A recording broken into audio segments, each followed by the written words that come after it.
What's good, everybody? DJ Techromancer here. When I'm not behind the DJ decks, I'm playing video games. Today, I'm going to talk about 5 things I hate about Marvel vs. Capcom Infinite. Number 5. Tag switch at the beginning of the match.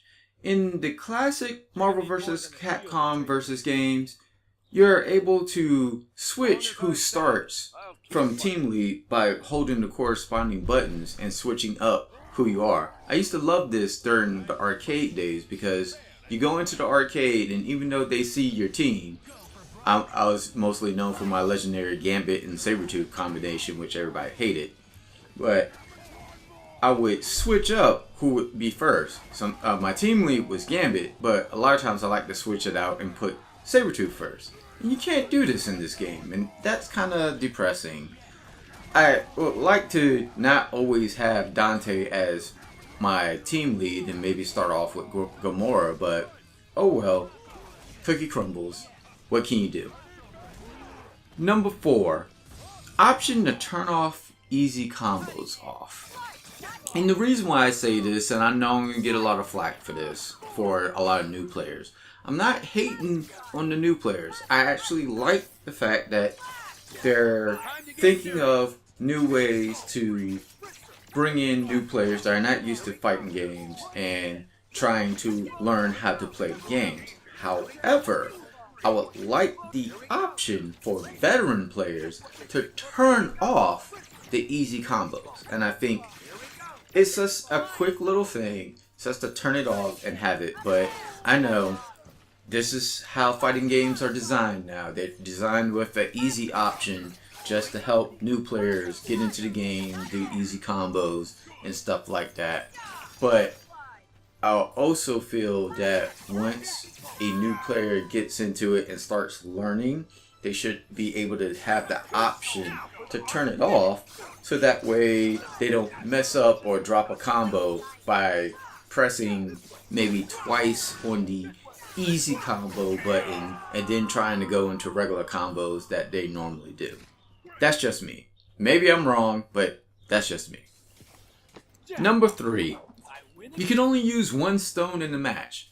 Now, back in Marvel Superheroes, dude, the whole point of the game and why the game was fun was, dude, you could use multiple stones in a match and you be trying to knock the stone out of a person before they use it, or some people will be using stones really quickly so they can't use it and stuff like that. In this game, you can only use 1 stone at a time. Now, yes, in story mode, you have the option to have multiple stones. And I'm like, okay, in story mode, you can have multiple stones. Why can't you have multiple stones in a regular match? I guess it was to make sure that the game was balanced and whatnot. I would like to see multiple stones and maybe an ability to knock stones away from people, just like in Marvel Superheroes. But hey, that's just me. Number 2. There is no individual story for characters. Like, the only reason you will play arcade mode is really to unlock colors.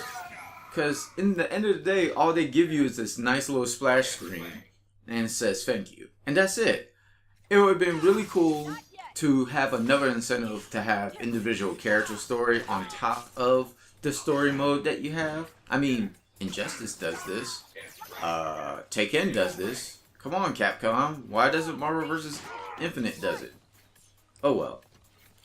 My number 1 thing that I am really annoyed about in Marvel vs. Capcom Infinite is the character changes. And I'll explain what I mean. Alright, so in Marvel vs. Capcom 3, a character that I grew to really love was Nova. And Nova had this cool version of his pulse where it created a wall. And if you knew me back in the day when I used to play a lot in the arcade scene, I got really good with Yuri and Street Fighter 3rd Strike. And I just like to have that little mix up of like, okay, here's my little version of the Aegis Reflector. Let's see what you're gonna do. And I would do little mix-ups off of that. And now can't do that, and it makes me sad. It's just like Ryu. I like what they did with the version of Ryu, but in the story mode they keep on talking about that Satsu no Hado. So I'm like, okay, well, you don't need to do Path of Nothingness, which I actually like that version of Ryu, by the way. But it would have been cool to see like him have like a switch change, like back in, what was it, X-Men versus Street Fighter, where he could change into different modes and maybe change into Evil Ryu. But oh well. Even like some of the character changes that I like Hulk and Dante, it's still like a learning curve to figure out what they did from changed from the previous game. Now, if you didn't play the previous games, you're fine. But someone like me that's been playing games for years, especially Hulk, because I've been playing Hulk since Marvel Superheroes, and wow, talk about the little nuances and changes here and there. But then again, I always felt Hulk was that character that they never could decide how they want to do. In one game, he's like kind of like even speed. In another game, he's actually fast but still strong. In another game, he's like super slow with super armor. So it is what it is. But there you go. Well, if you like this video, go ahead and subscribe. If you hate it, I'm not gonna hurt you. It's okay. But, you know, smash that like button if you so desire. And I will see you in the next video.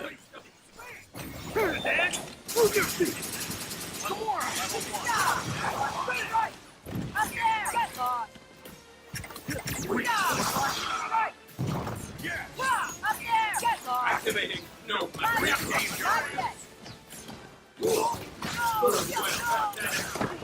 Get ready.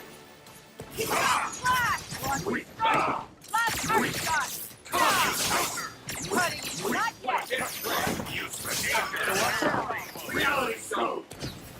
Explode. Useless. Get ready. Reality zone. Get ready. Useless. Slice and dice. Dante level